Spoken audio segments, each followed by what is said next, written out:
Albritter. Cheryl Chappell, Stephen's aunt also. I received one from one of the victims in the case, Jessica Song. And there were others from the Hicks family that were attached to the pre-sentence report, written directly to probation and attached to those reports. Obviously, because they were part of the pre-sentence report, they're made part of the sentencing minutes, including Brittany, and I'm sorry if I pronounced your last name wrong, PTAK, TAC, and also from Christopher's father and Christopher's brother. I believe that's the entirety. Any others that I do have will be attached and will be sent to the parole board. Mr. Fitzpatrick, do the people move sentence, sir? Your Honor, as you know, counsel and myself had a brief conference in chambers. You know that there are two different sovereigns here that are attempting to prosecute Mr. Wood. It is no secret that my belief is that he, based on what he did, should be put to death. In an effort to facilitate that, I discussed the possibility with the court of adjourning this or dismissing our state case.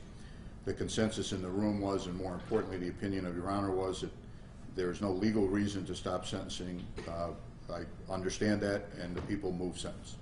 Thank you. And would you like to be heard? And I know that Ms. McGonigal advised the court that there were some members of the victims' plural families who would like to address the court. I don't know if you'd like to go first or have them go first. I would like the victims, the surviving victims, and those speaking for the deceased victims to speak first. Start with Nancy Chappell. Nancy is the mom of Stephen Goodconnect. And Ms. Chappell has been in every single one of our court appearances. I will know. Good morning, Ms. Chappell. I know how difficult this is, and feel free to start when you are ready. Good morning, Your Honor. I'd like to read my impact statement. Steve was my Brock. He was loving, dedicated, hardworking, hilarious, quick-witted, intelligent, kind, giving, ambitious.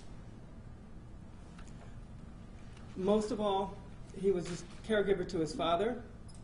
He was my best friend and the core of my strength. Steve was the most dedicated father I know. His children were the world to him and his reason for living. He was his brother's role model and best friend. When Steve was young, we left his father, who was an abusive alcoholic, and we went across country to Colorado to start a new life. And that's where we met my husband, Wynn, who has since raised Steve as his own. When we came back to New York, Steve was 9, and this is where we decided to make our home. Steve was a great athlete as a child, loved baseball, also adored my father, and spent many weeks during the summer breaks with his grandfather. And some of Steve's best memories were all the mischief he and my father would get into. Steve became a big brother in 1991 when his best friend was born. His little brother, Christopher. They were 11 years apart, but you would never have known it. Their love and admiration for each other was truly remarkable, and such a joy from a mother's heart. They were each other's role model, and I couldn't be prouder of both my boys. When Steve was in his early 20s, he and his girlfriend Angela had a daughter, Adriana, and 5 years later, Nicholas came along. These two children were the love of Steve's life and his reason for living. And I've been going through a lot of my photos of Steve. Most of them had one or both of his children on his lap with a smile or a silly face. And he so loved these kids. The relationship didn't last with Ange, but the bond with his kids never dwindled for a second. And honestly, Steve was always a bit of a big kid himself, going out of his way to put a smile on someone's face no matter what it took. Steve's favorite place in the world was at the family cottage in Sackett's Harbor. He spent much of his summer times up there on the beach, having bonfires, playing volleyball, or just reading a book. And he made sure that his kids had as much opportunity to enjoy and appreciate the time that we've all had to spend at camp and with each other. Steve lived with us for many years as an adult. My husband, Wynn, has had multiple sclerosis for the past 20 years. And it's been a long, slow progression. But Steve was right there with us through all of it. Steve has always been there to help bring him meals when I couldn't be home, or to pick him up if he fell, to drive him places. Steve ran errands for his dad and watched him like a hawk. My son Chris had joined the Army as an infantryman and was stationed in Kansas before deploying to Afghanistan in 2006. I always thought those 9 months were the hardest months of my life. Little did I know then, they were nothing compared to this.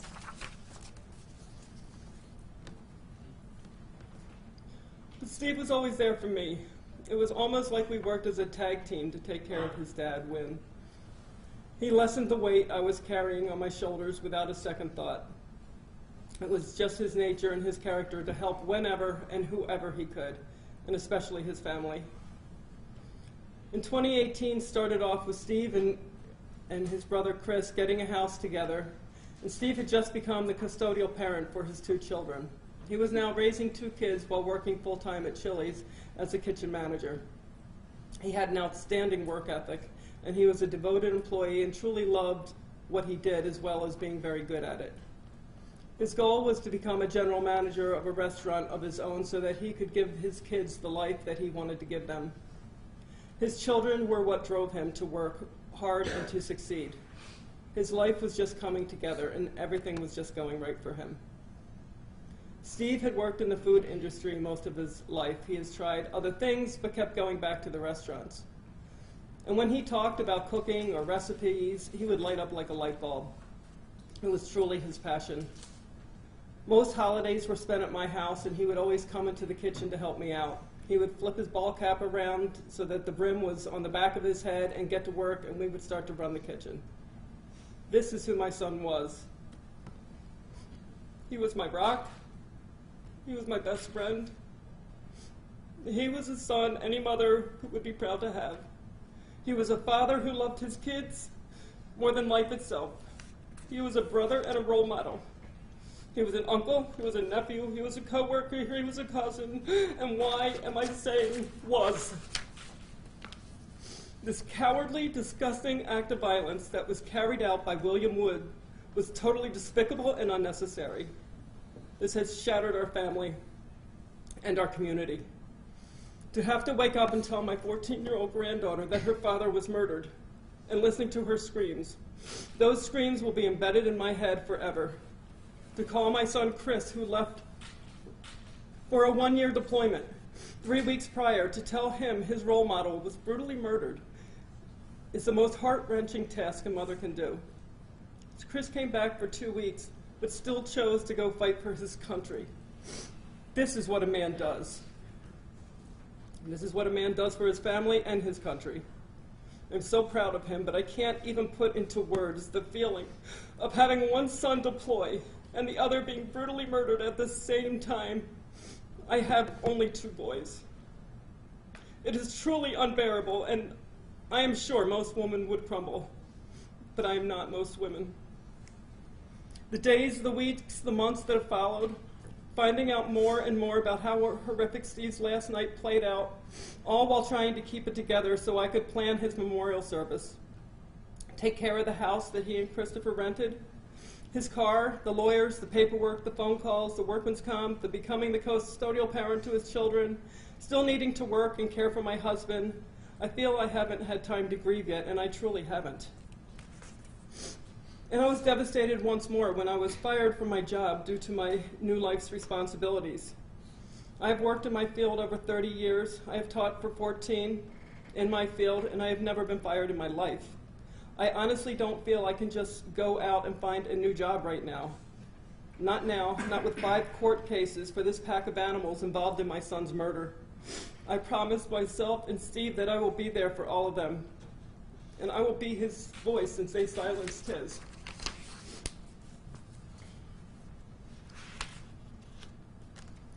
Two beautiful, innocent lives were taken in the most horrific way. Steve and Matthew Goodconnect and Christopher Hicks were in the prime of their lives. 2 beautiful and loving souls, 2 souls who will now live in our hearts. My heart is broken. I am numb. I am only a piece of who I was. I will never be that person again. I am forever changed. I know love conquers evil, and William Wood is pure evil in every sense of the word. Steve and Chris were pure love, and their love was so strong it will live on in each of us eternally. May William Wood and his friends enjoy their dance with the devil, and may his breaths on this earth be numbered. I look forward to the day that I'd never hear his name again. But I made a promise to my hilarious son, my Rock of Gibraltar, my absolutely amazing Steve. I will care for your children and give them the love, guidance, stability, opportunity, and joy in life that we're working so hard to achieve. We will learn, we will grow, and love, because love always wins. Thank you very much, Ms. Chapel. Thank you. Your Honor, Nancy has a letter from her son and Stephen's brother that she would like to read. Chris, who can't be with us, it's deployed, would like me to read his statement, if that's okay. It says, my brother, Stephen Goodconnect, wasn't just any other guy. He wasn't just a manager or a cook. My brother was my role model. I saw him grow from a troubled teen to the hardest working, most caring and compassionate man I have ever met. He was a father who showed that he would do anything for his kids. Day in and day out, I watched him go the extra mile for those kids that he loved with everything he's got.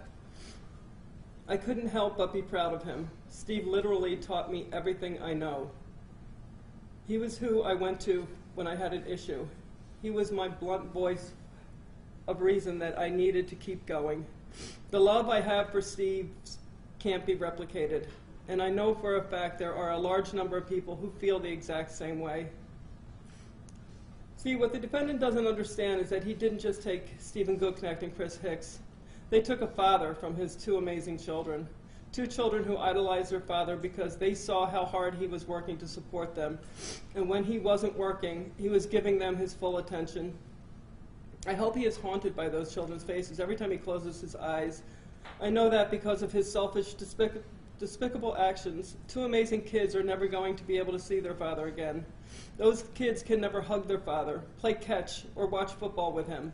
They're going to graduate school one day and never be able to see their father standing up with the look of pride he would have had. No amount of sleepless nights will ever make up for the sickening act that he did. No matter the outcome of all of this, it will never be enough to pay for what he has done. The defendant broke my family. I do not want to give him that satisfaction, but there is no other way to describe it. Steve was the rock of my family. Family gatherings, Steve was in the kitchen helping my mom. If my disabled father was having a hard time around the house, or if he needed someone to get him something, Steve was the first person who would be there. He was a heart you couldn't measure. Steve was the one who taught me that family is everything. They're the ones who will always have your back. Me being in the U.S. Army, I was very comfortable with my upcoming deployment to Africa because I knew for a fact that my family was in great hands because Steve was there. The defendant took that security away from me and my family. But I want the defendant to know that Steve did teach me everything, and because of him, even in his passing, my family will not suffer. I want them to know that while they're sitting in his cage, and everyone in the world forgetting their miserable, pathetic existence, that my family will move forward and be the best we can be in honor of Stephen Goodconnect. Very respectfully, Sergeant Christopher Chappell. Thank you, Your Honor.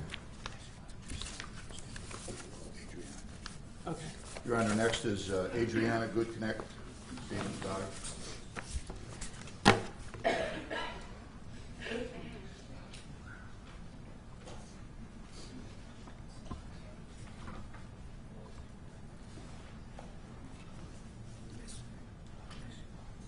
If I was to describe my father, Stephen Goodconnect, to you, I would start off by saying that he had the biggest heart for his family and friends. My father gave me the best advice whenever I was upset, and he knew exactly how to help and what I needed to do to make it better. He always knew how to put a smile on people's faces whenever it was needed. His humor was one of a kind. He had always loved scaring me and my 10-year-old brother Nicholas when we had gotten home from school. Because of my dad's complicated work schedule, my brother and I never really knew what he was going to be home. My father had loved spending time with us when he had the night or day off. We would play Monopoly. My father was also not scared to speak what was on his mind. If someone has or is doing something wrong, He always told them what they were doing wrong and what they needed to do to fix it. His laugh was contagious. It could fill the whole room with cheerfulness and happiness. My dad never failed to exceed his potential. He had been there when I was going through my PINS case. He decided to take me under his wing and fight for custody for me and my brother.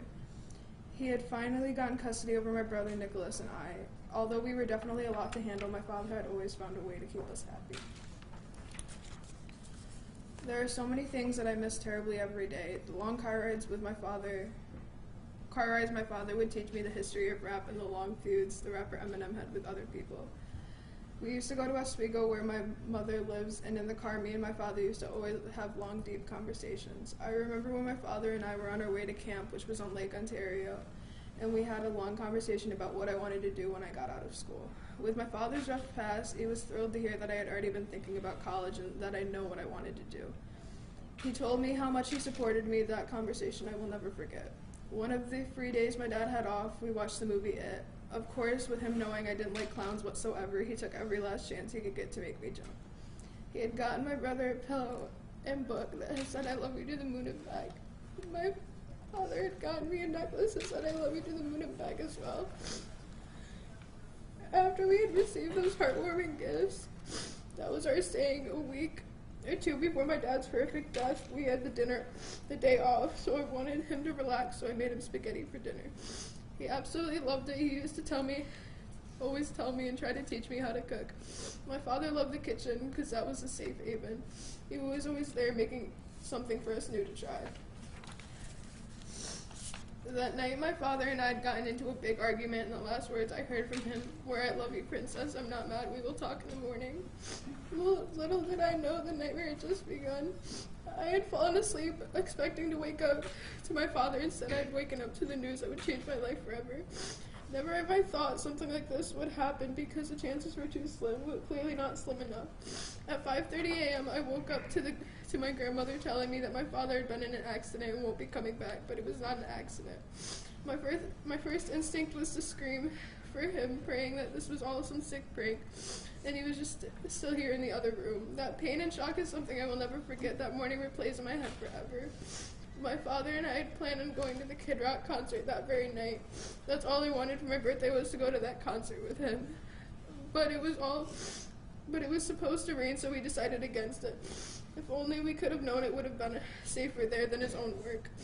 I was so numb from the loss. I've never dealt with a loss, let alone my first one being my father, the guy I've looked up to my whole life. Because of this selfish act, I won't be able to have my dad support me at my concerts for band. He won't be here for when I graduate and get my degree. He won't be here to see me get accepted into the college of my dreams. He won't be here to see me graduate from college. He won't be here to walk me down the aisle, and he won't be here to meet my future children. All because of a couple $100.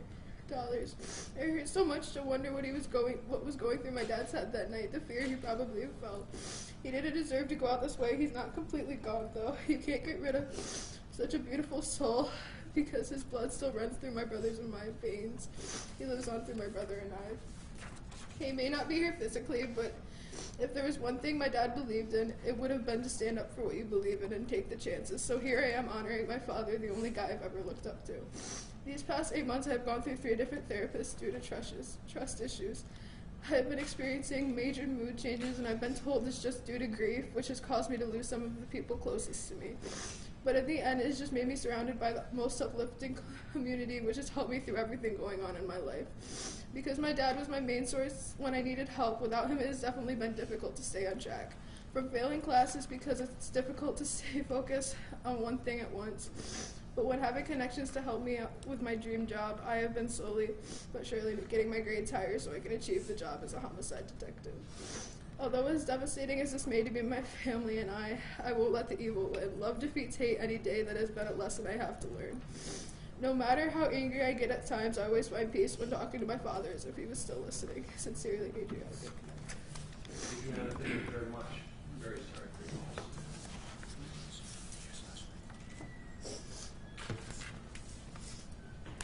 Your Honor, now, on behalf of Christopher Hicks, his dad, Kevin Hicks.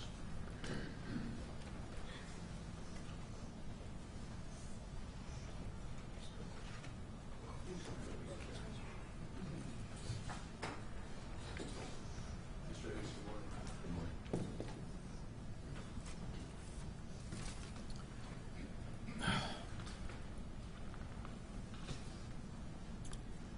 First, I'd like you to know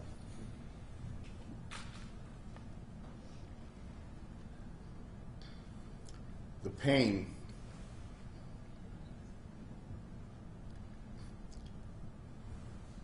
of a father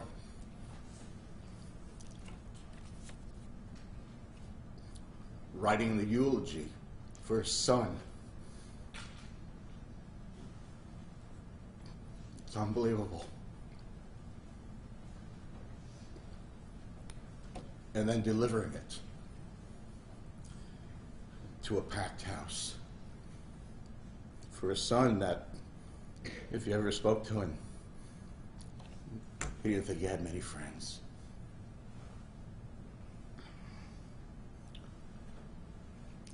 Didn't think he was very well liked. There were over 300 people at that funeral. A testament, I believe, to not only him, but the family that he came from.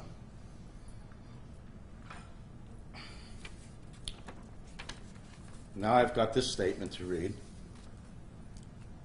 a statement that I wrote to the U.S. Attorney General Barr.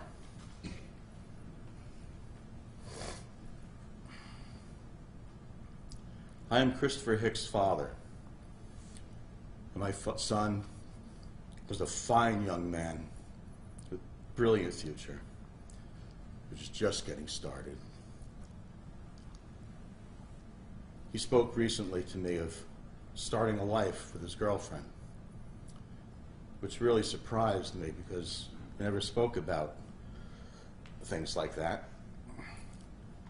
He said to me on the phone, "Dad," he says, "I want to have a family and a home like you do." That will never be.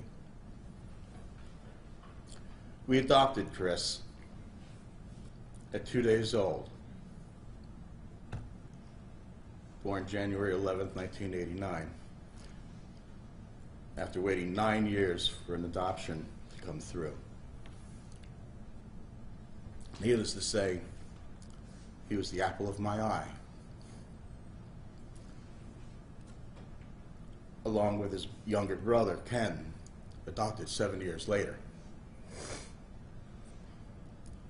Chris, he was a brilliant, lazy student, but always succeeded in his endeavors. He had a great work ethic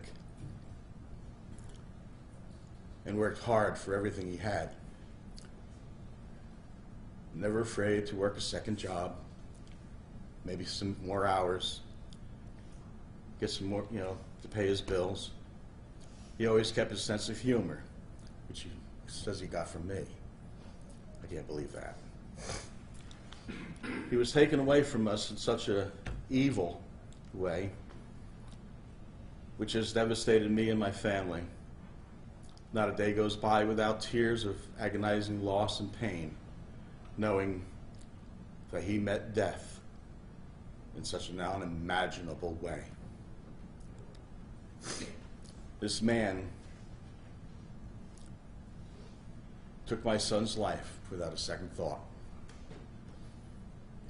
He planned this event over several months in concert with 4 or 5 others to get a gun, a getaway driver, a vehicle.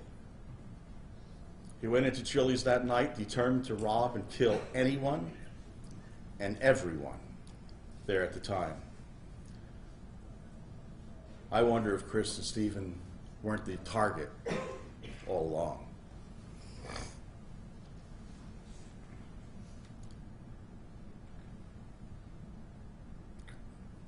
This man, I'll never mention his name again, had previous work there and knew his victims by name. He had a gun and intended to use it.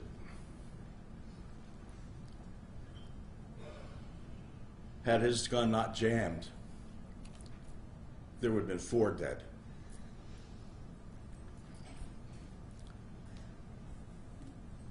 He has destroyed not only my family, but his younger brother Ken, who is riddled with paranoia and anxiety to the point where he cannot work or move on with his life. He is angry, lost, and doesn't want to leave the house in fear. His anger turns to abuse to others, and my concern from him is sometimes overwhelming.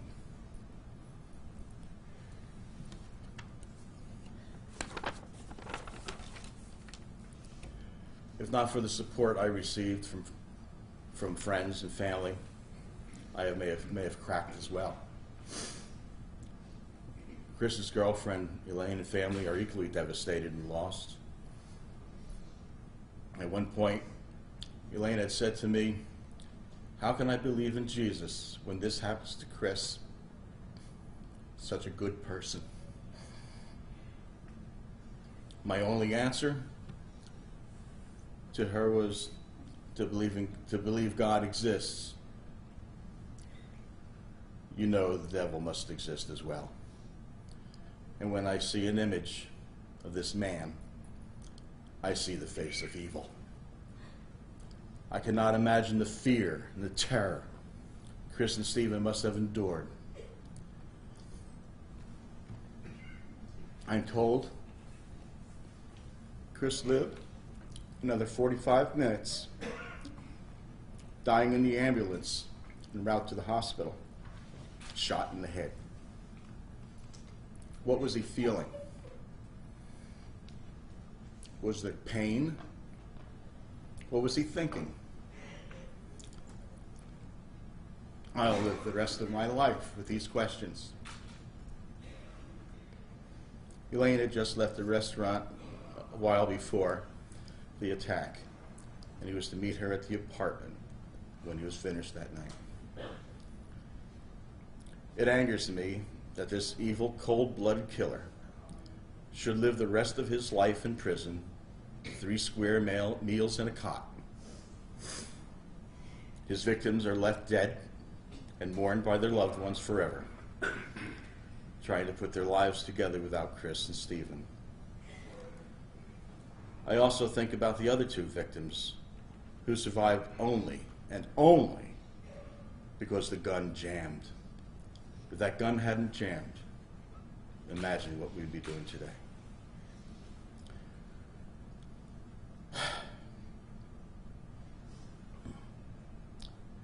This fear and panic of these other 2 victims will never escape them. It will live on in them for the rest of their lives. I feel this case should not be pushed aside for other cases due to the nature of this crime. Human lives were taken by the hands of evil. Please consider a review of this request so the families of Chris and Stephen could receive some measure of justice. I didn't know Stephen, but I knew Chris. And I knew Chris didn't hang with riffraff. So when someone told me that Steve and Chris were friends, and with the testimony that I've just heard, I truly believe they were. Thank you.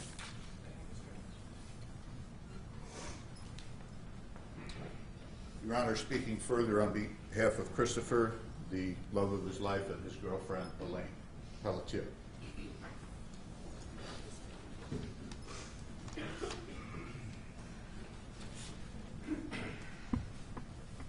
Good morning, Judge.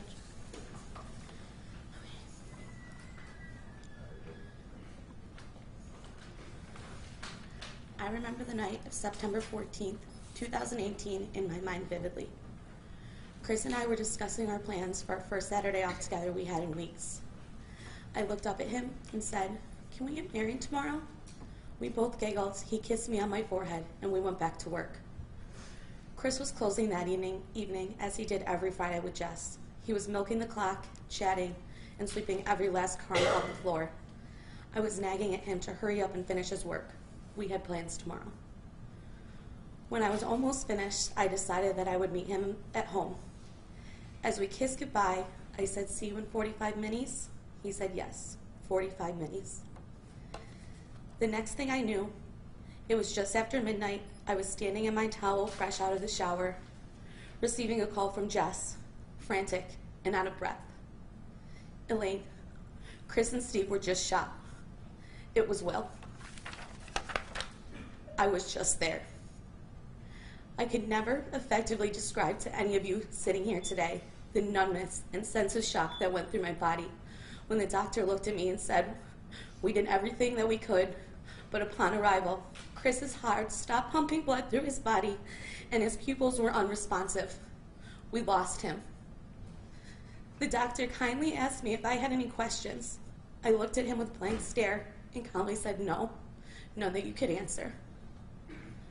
I'm going to be honest. I had a lot of trouble trying to figure out what I wanted to say about the man that I love in front of the man that murdered him. I kept coming back to the fact that William Wood was the murderer. We all had a special place in our dysfunctional Chili's family, even Will. It pains me to say that we all share endearing memories with him. Everyone made an effort to embrace him, regardless of his issues. People always made sure he had a ride home, had bus fare. We even sang him happy birthday. Will was one of us. It makes no sense to me why he did what he did. Most people would move on after they lose their job. Apparently, Will had other plans. I worked with Chris for about 2 years before we fell in love. I knew work Chris before I knew my Chris. At work, Chris was extremely hardworking, ambitious, knowledgeable in every aspect of his job. He was always going above and beyond. Chris and I fell in love in the spring of 2018. I was pleasantly surprised that he became the person that I always needed. Chris had this way of making me feel safe, centered, and loved. Chris made me whole. As you do in every serious relationship, you begin to make plans. Chris and I had plans. No certain order, but there was no second guessing, no different pages. I loved Chris, and he loved me. Since Chris's death, I've tried to spend most of my days staying busy.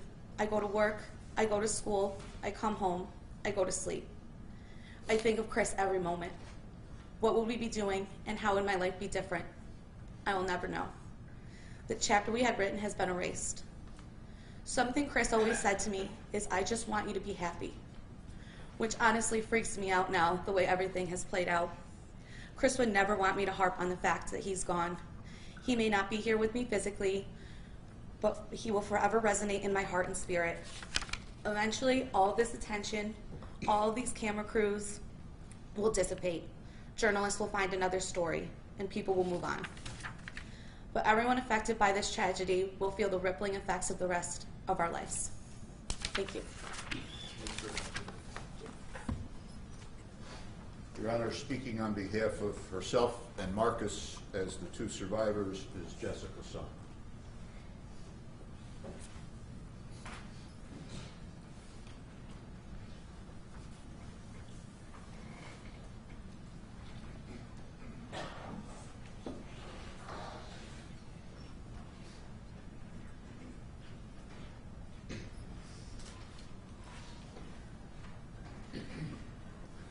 Good morning, Your Honor.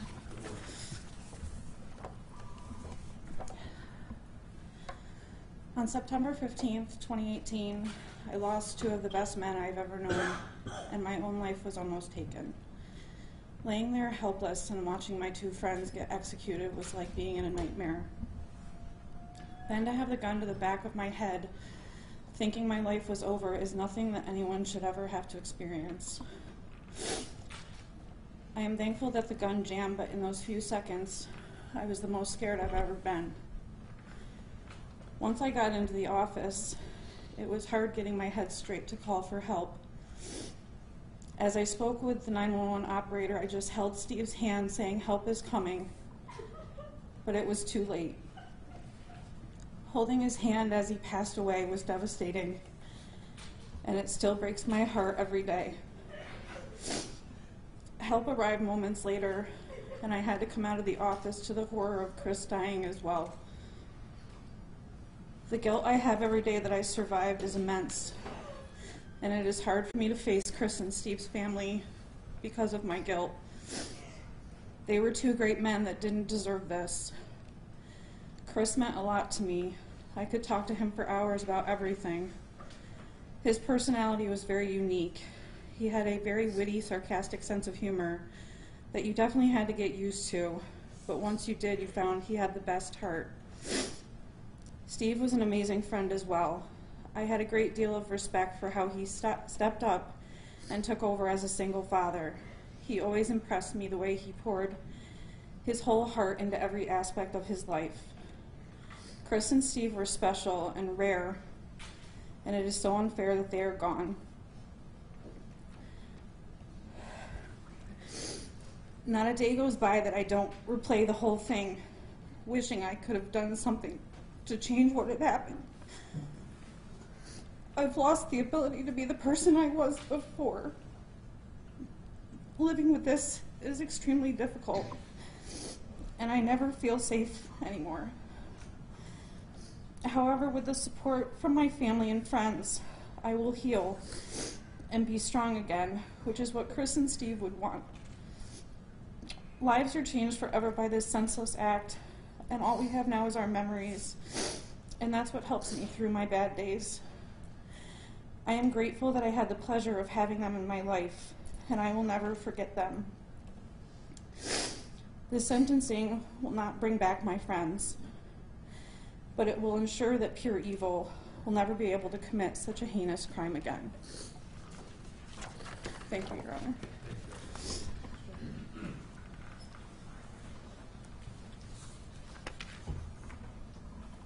Your Honor, I'm not sure I can add much to the pain that you have just witnessed, other than to simply say that you have an idea now how great people Stephen and Christopher must have been. I thought that speaking to you at this point would be a relatively moot point. In fact, in light of the fact that the defendant is scheduled to receive a sentence of life without parole. However, last week, in their infinite wisdom, the New York State Senate Crime Committee has passed out for consideration by the entire Senate a completely misguided piece of legislation known as the Elder Parole Act that I sadly had to inform the victims and the survivors of this morning in my conference room. This would, according to their press release trumpeting this nonsense, it does not exclude anyone on the basis of their crime of conviction or sentence, and would allow this individual to be parole eligible at the age of 55. For the last 7 months, I've been telling these people that he'll die in prison. In 40 years of public service, I don't think I've ever seen an organization that cares less about victims that they could even consider such a piece of legislation. So I thank my colleague for the Northern District, Grant Jaquith, and the Attorney General for their decision to at least make an effort to put Mr. Wood to death. Judge, you and I, for many, many years, make our living with our words. And I could look at a thesaurus or a dictionary for months and not find words to describe what this man did. Even our ancient ancestors, when they developed our language, didn't adequately come up with a word to describe him and what he did. His actions are the only thing that can describe it. His actions that I hope stay with him for the rest of his short life, and that no one allows him ever to see freedom. 4 beautiful people, some of them parents, sons, a daughter, loved as we have heard by so many, joined in their friendship and in their commitment to hard work, concepts alien to the defendant. They ended their day just after 1 a.m. on Saturday, September the 15th.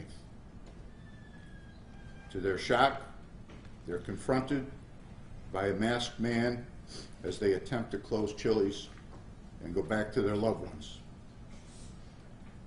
Despite his idiotic effort to disguise himself, they almost immediately recognize him as this defendant. For God's sakes, he used to work with these people. He didn't pick people at random. He knew these people. He knew their routine. He knew their lives. He knew their families. He knew that they had children. He orders 3 of them to lie face down on their stomachs on the floor. Then he orders Stephen, the manager, to open the safe and put the money in the backpack that he provided. Stephen complied, did everything he asked.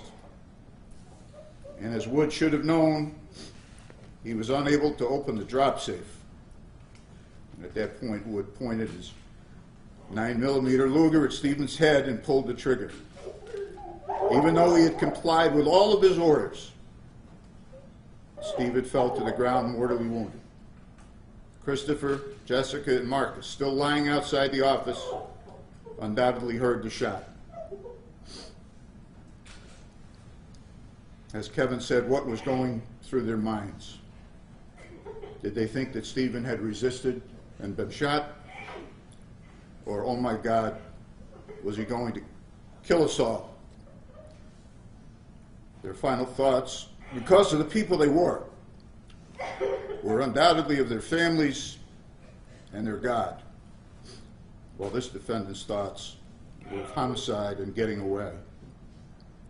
Their worst fears were quickly realized as Wood returned from the office and began to continue the carnage and shooting Christopher in the head. Christopher, who fought so valiantly for his life and died on the way to the hospital. Jessica and Marcus had to have known that they only had seconds to live. He points the gun at Jessica, and the clip leaks slightly out of the gun, and for whatever providential reason that is unknown to me, the gun won't fire.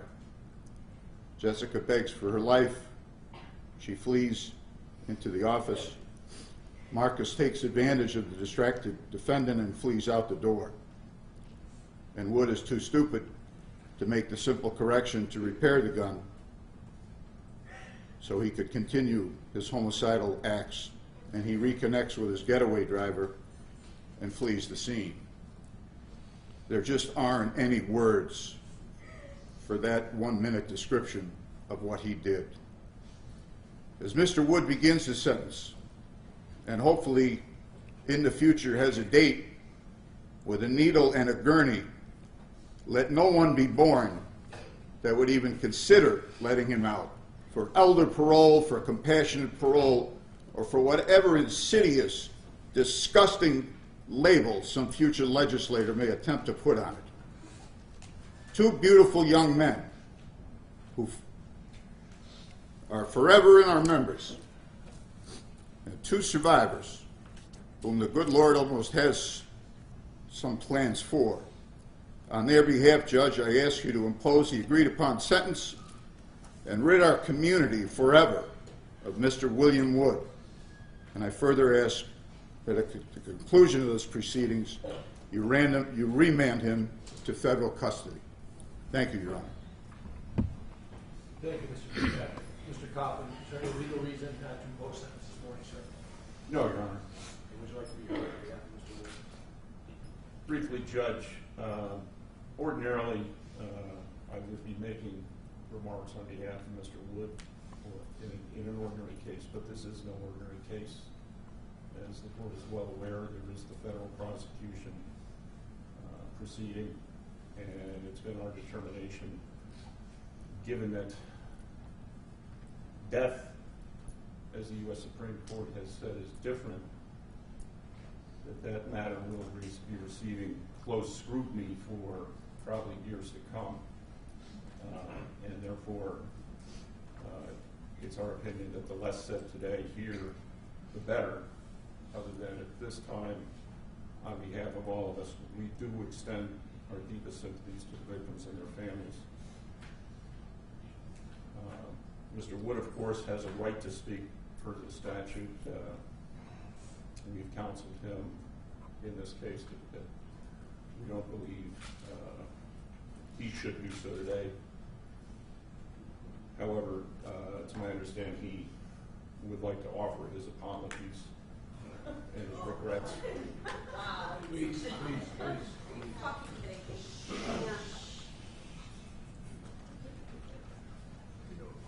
You all set, Mr. Goffman?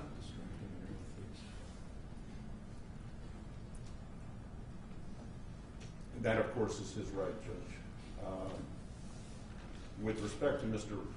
Fitzpatrick's request that the court, at the conclusion of the sentencing, remand Mr. Wood to federal jurisdiction, I most certainly would object to that, and I would take the position legally I don't believe this court has that authority. And I would ask the court to simply impose the agreed upon sentence. Those are all the remarks I have today, Judge. Thank you. And Mr. Oh, Wood? Judge, there is one. I almost forgot the pre-sentence report. You were concerned with the last paragraph. Yes, the last paragraph of the recommendation by the probation officer, she states a legal conclusion in there, which obviously is beyond her responsibilities. And I'll strike that. Thank you, Judge. The last paragraph in the recommendation section, I will strike at your request. Thank you. Mr. Wood, is there anything you'd like to say before I vote, sir? Yes. Truth is, I am very sorry for my actions. And that's the truth. Whether anyone accepts it or not, I've accepted it for the past 3,000 hours in my solitary confinement myself. I know exactly what I've done was wrong. I even knew that what I did was wrong while doing the crime. Many lies have been spoken here today. But I'm now telling the truth. I clearly remember unjamming that pistol at the time of the crime. It's said here in my statement. I am sorry for all I've done. I will speak. I owe the families here today these words. Whether anyone likes it or not, I am sorry for what I've done. And I'm willing to accept any punishment. If I could take it all back, I would in a heartbeat. Again, I'm sorry to the families and the victims, as well as my own family, the people who love me as well, and the people where I wasted their time.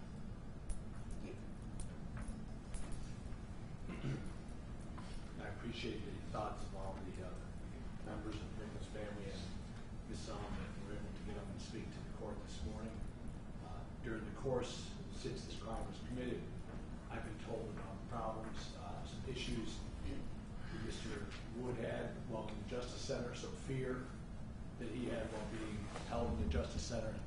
Today, as part of sentencing, I'm not focusing on that, but rather what I'm focusing on today is what happened on September 15th of last year, and that is the fear of Stephen Goodconnect as you prepared to shoot him in the head and kill him, or the fear of Christopher Hicks as you prepared to shoot him in the head and kill him, or the fear of Marcus Isaac knowing that he was just next in line, and the fear, of course, of Jessica Salm, who still bears incorrectly some feeling of responsibility for what happened because what you are, Ms. Salm, is a victim.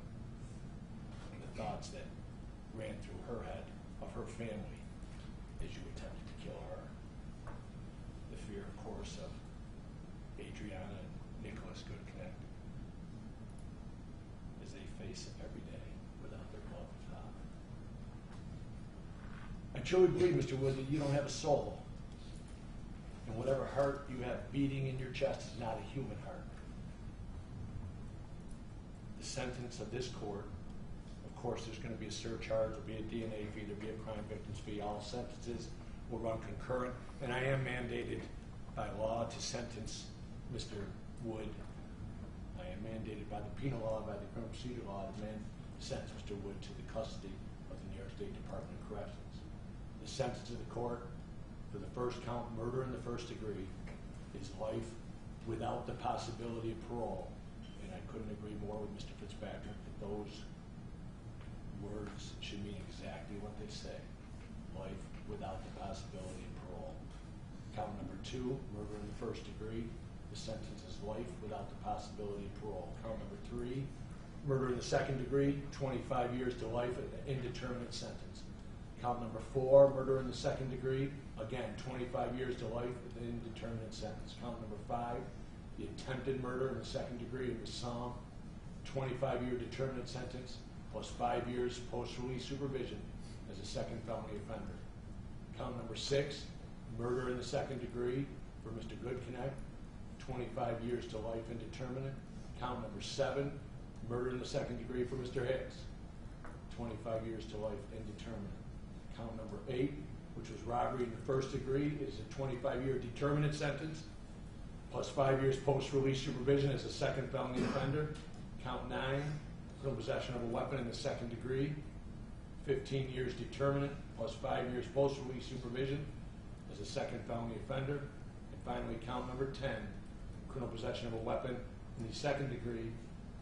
It is a 15-year determinate sentence, plus 5 years post-release supervision as a second felony offender. And I will note that Mr. Wood did waive his right to appeal. Thank you, everybody. Thank you, Your Honor. Let's take 5 minutes, so if you want to clear the court, please.